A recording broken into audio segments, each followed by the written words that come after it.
First of all, Missy, just remind us and bring us up to speed with what we know so far about the awful events of this attack. Sure. So everything unfolded this morning for us here in New Orleans. It's still New Year's Day, January 1st for us. So at around 3:15 a.m., a individual who FBI later identified as 42-year-old Shamsud-Din Jabbar drove a pickup truck into a crowd of people that had gathered on Bourbon Street to celebrate New Year's Eve in New Orleans. He killed 10 people, injured about 35. Those estimates may rise. The death toll has risen throughout the day. But after driving through the crowd, he exited the vehicle, fired upon people. Officers then returned fire and fatally struck him. And over the course of the day, as the investigation developed, it became clear that there were explosive devices, improvised explosive devices in the truck that he drove a few blocks up Bourbon Street, at other locations through the French Quarter. FBI has confirmed 2. I'm hearing reports that as many as 5 may have been located and detonated. And that's kind of where we're at right now. And what do we know about the suspect so far? Because an ISIS flag was found in his vehicle. He's a US national and an Army veteran.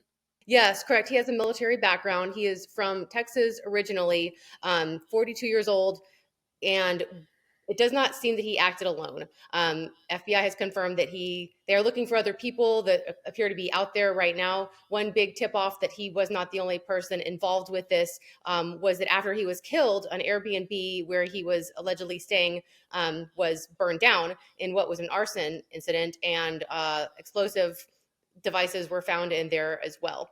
So it's an active investigation. Law enforcement are looking for anybody and asking for leads of anybody who may have seen this individual. They have released the mugshot of the deceased shooter, Jabbar. And so that's where we're at right now. It's just kind of been developing. And are the authorities definitely now treating this as a terrorist incident?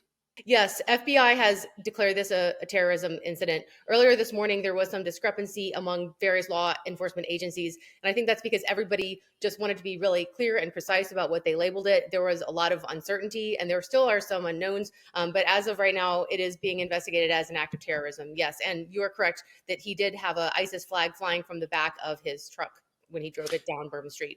Do we know if he was known to the authorities? That I am not completely sure of. I don't know. And of course, what we also saw yesterday, tragically, was one person killed when a Tesla Cybertruck exploded in Las Vegas outside the Trump International Hotel, just hours after the incident in New Orleans. Do we know if those two events may be connected? Are the authorities investigating a potential connection there?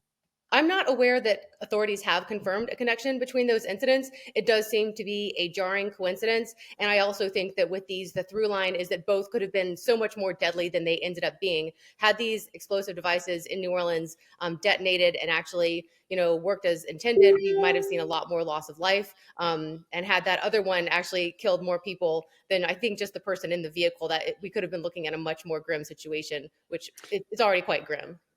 And a question's already being raised in New Orleans about how a vehicle such as this was able to get onto Bourbon Street in the French Quarter, the busiest part of New Orleans, on one of the busiest nights of the year, not least because there were meant to be safety barriers in place, were there not? Yes, there are what we call bollards installed at intervals on Bourbon Street and throughout the French Quarter, and it is exactly for preventing incidents like this from occurring. Those did not function earlier this morning, and that is because they were being repaired in preparation for the Super Bowl. So law enforcement had actually blocked the entrance of Bourbon Street where it intersects with Canal Street. There was a police vehicle there to prevent traffic from going down the street, but this individual actually drove his car around them up onto the sidewalk and plowed down Bourbon Street. And is that partly because actually events like this tragically have happened before in the city? I think it was in 2017. There was an incident during Mardi Gras. I think it was a drunk driver on that occasion, but that injured 20 people. So you can understand why these barriers, these bollards were needed. Yes, it is something that has happened before. We've never seen a terrorism attack of this scale that I'm aware of in New Orleans history. But of course, we have seen vehicles leveraged with really deadly consequences here. And it is, definitely something we don't want to see happen.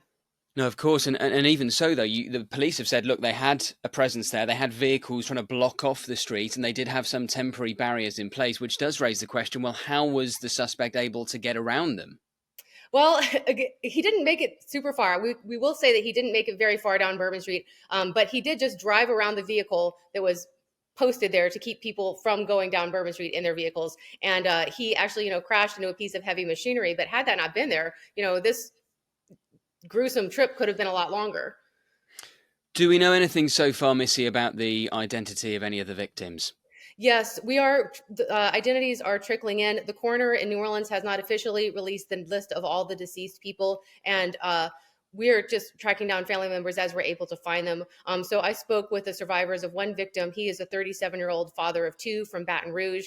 There is another victim, an 18-year-old young woman, I believe from Mississippi, who had just graduated from nursing school. Another woman is a mother. And so we are beginning to piece together these individuals, but they just all seem like innocent, decent people who just wanted to enjoy themselves on New Year's Eve. And it's heartbreaking to find out how they met their ends.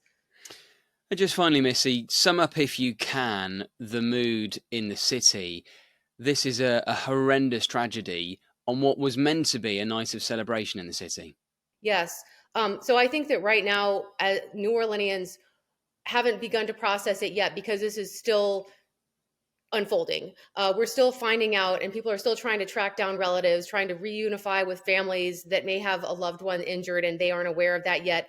Police are still searching for bombs. Police are still looking for accomplices. So it kind of feels like people are still in hunker mode. Some people are not wanting to set off fireworks today because they don't want neighbors to think a bomb has gone off, since there are so many explosive devices that have been hidden throughout the city. Having said that, we are a really strong people rooted in faith and celebration and community, and we are leaning on each other, and New Orleans is going to get through this. We have gone through terrible traumas time and time again, and come out on the other side with renewed faith in ourselves and in our city and in our country. Missy, we'll leave it there. Thank you ever so much.